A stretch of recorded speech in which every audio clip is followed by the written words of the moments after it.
No.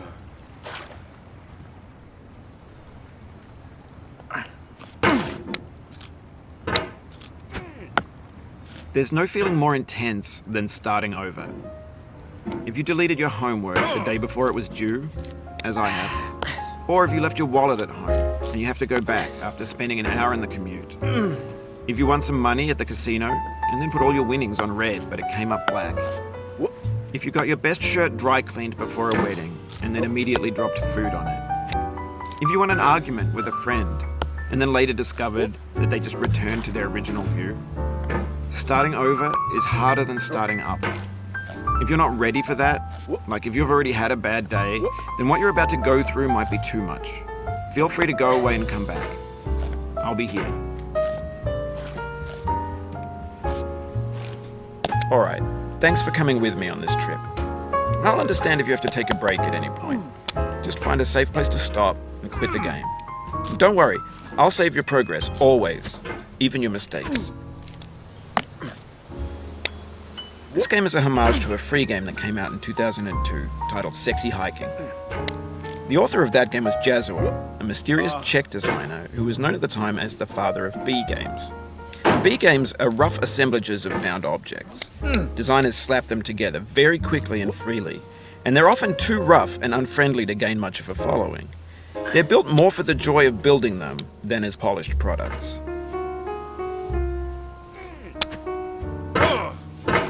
In a certain way, Sexy Hiking is the perfect embodiment of a B game. It's built almost entirely out of found and recycled parts, and it's one of the most unusual and unfriendly games of its time.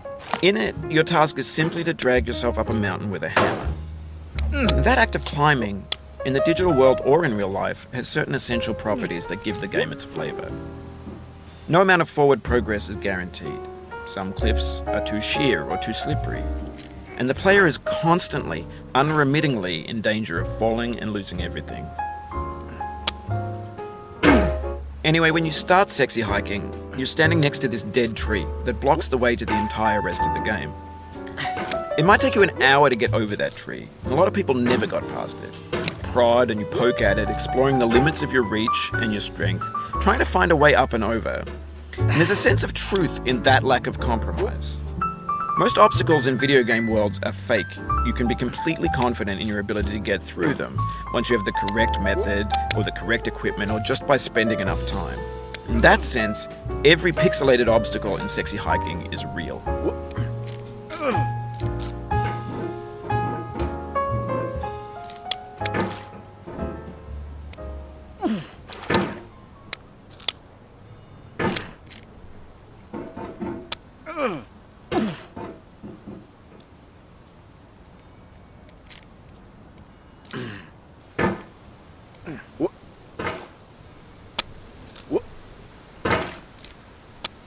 The obstacles in Sexy Hiking are unyielding, and that makes the game uniquely frustrating.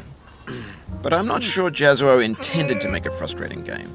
The frustration is just essential to the act of climbing, and it's authentic to the process of building a game about climbing. A funny thing happened to me as I was building this mountain. I'd have an idea for a new obstacle, and I'd build it, test it, and it would usually turn out to be unreasonably hard. But I couldn't bring myself to make it easier. It already felt like my inability to get past the new obstacle was my fault as a player rather than as a builder. Imaginary mountains build themselves from our efforts to climb them, and it's our repeated attempts to reach the summit that turns those mountains into something real. When you're building a video game world, you're building with ideas, and that can be like working with quickset cement. You mold your ideas into a certain shape that can be played with, and in the process of playing with them, they begin to harden and set until they're immutable, like rock. And at that point, you can't change the world, not without breaking it into pieces and starting fresh with new ideas.